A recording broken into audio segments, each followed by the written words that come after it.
નમસ્કાર મિત્રો, તો આજ સંસ્થાએ બપોરનું ભોજન લઈને યુવા ગ્રુપ આવેલું છે.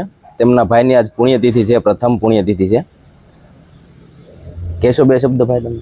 અમરજીતસિંહને પ્રથમ પૂર્ણતિથિ નિમિત્તે એમ ગ્રુપ સર્કલ જમાડવા આવ્યા છીએ અહીંયા મન બુદ્ધિને ધોળીધાર. બરોબર, ખૂબ ખૂબ આભાર તમારો, જે તમે 40 દી આજ બપોરનું ભોજન લઈને આવ્યો છે. તમે બહુ સરસ કાર્ય કર્યું, આભાર.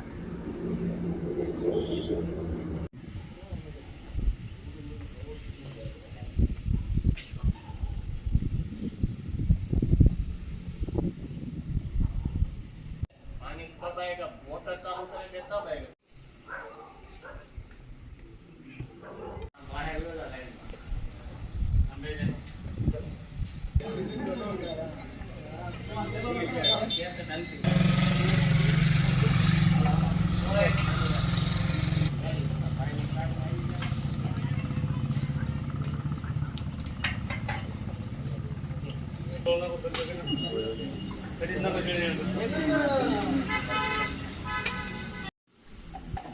આ જોય ને પાછો આવ્યો તો ત્યાં તો કઈ કે આ બોલી છે.